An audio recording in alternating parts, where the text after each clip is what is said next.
6 septembre 1950. Aujourd'hui, je suis allée chez le docteur Milo. Il est gentil. Ça fait 20 ans qu'il s'occupe de ma famille.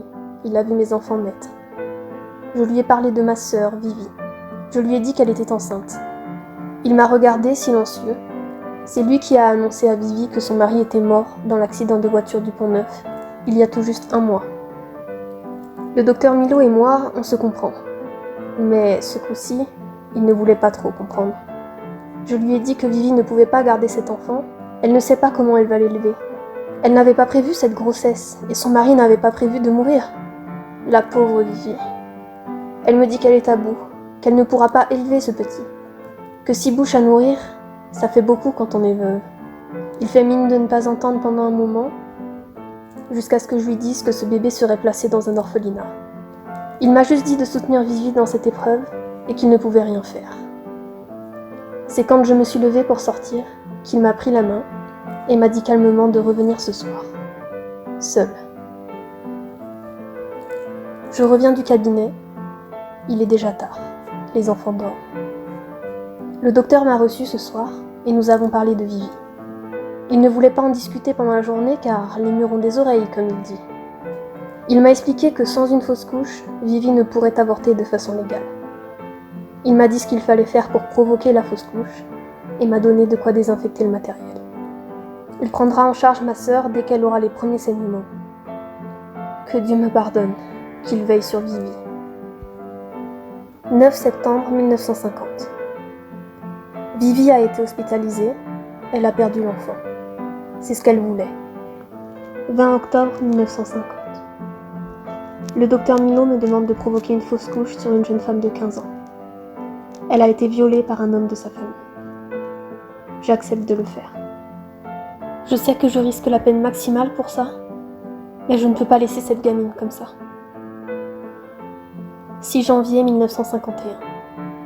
Le docteur m'envoie de plus en plus de femmes. J'accepte toujours de faire ce qu'il y a à faire. Il prend en charge la suite des opérations. Nous sommes devenus complices. Nous parlons peu de ça. Je suis une faiseuse d'anges. 10 juin 1956, 22 août 1958, 19 ans. Simone V, Marie-Thérèse H, 46 ans. Berthe S, 26 Roselyne P, 40 Alice M, 39 ans. Valentine 22 août 1950, 7 octobre 1916, 31. Jacqueline T, Berthe S, 26 Sylvain S, 31 ans. Muriel J, Valentine R, 41 19 ans. Marie-Thérèse H, 46 ans. Simone V, 33 ans. 3 juin 1966. Je ne sais combien d'anges sont au ciel depuis que je pratique l'avortement. Je vais bientôt avoir 60 ans et je me rends compte que la condition de la femme est toujours difficile. Elle met en danger sa vie pour disposer de son droit à la maternité seulement quand elle le désire. Je ne sais combien de temps je vais continuer à faire ça. Tant que je pourrai, tant que les femmes n'auront pas le droit d'être juste des femmes. 9 septembre 1970. Josiane est décédée aujourd'hui, à l'âge de 16 ans. C'était la petite fille de mon amie. C'était une enfant du village. Tout le monde l'aimait beaucoup. C'était une jeune fille pleine de vie. Je suis dévastée. Depuis 30 ans, je vois les femmes crier, pleurer lorsque la fausse couche se déclenche. Mais jusqu'à aujourd'hui, aucune n'était morte après mon intervention. Je suis faiseuse d'anges pour celles qui n'accoucheront pas. Celles qui n'étaient pas prêtes, celles qui ne voulaient pas, celles qui ont subi, celles qui se condamnent et celles qui les condamnent. J'aide celles qui étaient juste les filles d'un soir, celles qui ont voulu être libres, celles qui ont un instant oublié que la vie se multipliait quelques jours par mois. J'aide les femmes, toutes les femmes. Les jeunes, les moins jeunes, les mères de familles nombreuses et les filles de bonne famille. J'aide celles qui ne pourront pas et celles qui ne veulent plus, celles qui n'ont pas choisi, celles qui n'avaient pas le droit, celles qui n'ont pas les moyens ni l'âge d'être mères. J'aide les femmes, toutes les femmes. Aujourd'hui, j'ai perdu Josiane. Je suis coupable de l'avoir aidée à ne pas devenir maman. Elle ne le saura jamais. Combien de temps les femmes vont-elles encore subir tout ça? Combien de temps vont-elles encore se mutiler, subir la douleur pour avoir le droit de ne pas être mère? Toutes ces questions tournent en boucle dans ma tête. Combien de femmes devront encore mourir? Je n'ai pas de réponse. Et probablement qu'à ma mort, je n'en aurai toujours pas.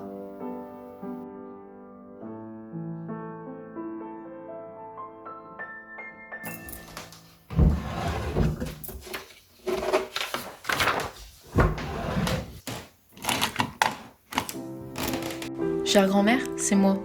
Voilà, ça fait quelques mois que tu es décédée et il était temps pour nous de trier tes affaires. Pour être honnête avec toi, je n'avais aucune envie de passer ma journée à vider tes placards remplis de tes vieilles affaires. Mais voilà, je suis tombée sur le bon placard, celui qui m'a permis de te rencontrer. Alors, j'écris une toute dernière fois à la femme extraordinaire que tu étais. J'écris pour répondre à tes questions du passé. Je vais te rassurer en te disant que les choses ont quand même changé. Aujourd'hui, en France, l'avortement est un droit pour les femmes, toutes les femmes, comme tu le disais, même s'il est encore incompris par beaucoup de personnes. Malgré le temps, le sujet reste très délicat et lorsqu'on passe à l'acte, il devient un secret. Tout ça parce qu'un jour, les religions ont jugé que de ne pas mener à terme une grossesse était un crime. La plupart du temps, la femme est considérée responsable de ce qui la pousse à avorter. Elle s'est faite violer. Qu'est-ce qu'elle faisait seule dans cette petite rue sombre? Elle est en couple et en plus, elle n'a pas le désir de garder l'enfant. Elle n'avait qu'à prendre la pilule. Elle était enceinte d'un inconnu. Elle n'avait qu'à prendre ses précautions. Quand on couche avec n'importe qui, il faut assumer. Tu vois, mamie, malgré le changement, rien ne change. Dans l'esprit de la plupart, la femme est coupable de faire le choix de ne pas enfanter. La vie de la femme est meilleure de nos jours, mais à condition qu'elle assume les choses qu'elle veut, mais aussi les choses qu'elle ne veut pas. Quand la nouvelle tombe, elle sait que ce choix lui appartient. Même si la décision paraît évidente, elle est tout de même moralement violente et physiquement douloureuse. Alors les réflexions se font de plus en plus nombreuses et toutes les options sont étudiées. Chaque jour est un jour de plus où cette chose, cet intrus, ce drame, grandit en elle. Dans cette clinique, toutes les histoires se rejoignent, se croisent. Elles se ressemblent au fond. Elles ont beau choisir différentes routes, la destination est la même. Le jour J, elle se retrouve dans le même couloir que des milliers de femmes avant elle. Qu'elle soit seule ou accompagnée, elle est seule. En arrivant dans le bureau, on lui dit, on lui raconte, on lui explique. Le temps passe au ralenti et en accéléré. Ça y est, elle traverse ce même couloir, celui qui n'en finit jamais. Dans la salle d'attente, elle voit le regard des gens. Elle s'imagine ce qu'ils pensent. Mais après tout, c'est de sa faute si elle finit stérile. Elle l'a bien cherché. C'est ce que disent ceux qui ne savent pas. Salope. Inconsciente. Imprudente. C'est là que le moment fatidique, celui qu'elle attendait, arrive. C'est fait. Après l'intervention, elle continue de se poser des questions, mais elle n'a jamais été aussi forte et fragile qu'aujourd'hui. Les raisons d'une IVG ne sont pas toutes les mêmes, et malgré des situations très différentes, la finalité est similaire. Aujourd'hui, le droit à l'avortement est preuve de liberté. Nous avons ce droit d'interrompre une grossesse. Nous parlons bien d'un droit. Bien que nous soyons conscients que cette intervention n'est pas un moyen de contraception, elle doit rester une possibilité. Voilà mamie, en lisant ton carnet, j'ai eu la chance de rencontrer la femme que tu as été. Tu fais partie de ces personnes qui, lors de leur passage sur Terre, ont changé des choses, qui, durant leur existence, ont œuvré à un avenir meilleur, qui, pendant une fraction de l'éternité, ont fait évoluer la société pour le futur, en sachant très bien que ça ne suffirait pas, mais qu'il était essentiel pour elles de le faire. Tu fais partie de ces héroïnes dont on ne parle pas, celles que l'on ne connaît pas, ces figures de l'ombre, ces femmes de l'ombre. Aujourd'hui, des hommes et des femmes ne cessent de se battre pour nos droits. Des personnes font en sorte que ça aille mieux. Il y a quelques jours, le droit à l'avortement est passé de 12 à 14 semaines. Ce combat pourrait nous paraître fini et gagné, mais nous sommes en perpétuelle lutte. Une bataille qui se livrera encore longtemps, malgré les avancées. Une bataille qui n'en finira peut-être jamais, parce que dans ce système cruel, rien n'est vraiment acquis. Je regrette de ne pas avoir eu la chance de te connaître vraiment. Peut-être que je n'ai connu que celle que tu voulais que je connaisse. Aujourd'hui, nous aurions pu parler de ces combats qui restent à mener. Avec toi, mamie. J'aurais aimé parler de cette femme qui s'est fait interdire l'entrée dans un musée à cause de son décolleté. J'aurais aimé aussi discuter de ces filles à qui on enlève le droit de s'habiller comme elles le souhaitent, tout ça parce qu'on ne sait pas éduquer nos fils. J'aurais aussi aimé te parler de ces histoires de femmes qui se taisent, de celle qui a pris une gifle parce que la journée était mauvaise. Oh, c'était une petite gifle, rien de bien grave. Et de celle qui s'est fait battre parce que le rôti était trop cuit. Tous les jours, un enfant pleure sa mère. Des parents pleurent leur fille. La route vers l'égalité est encore longue, mais elle a le mérite d'être là, et de plus en plus médiatisée. Aujourd'hui, grand-mère, on ne voit pas encore le bout du tunnel, mais on s'en rapproche tout de même.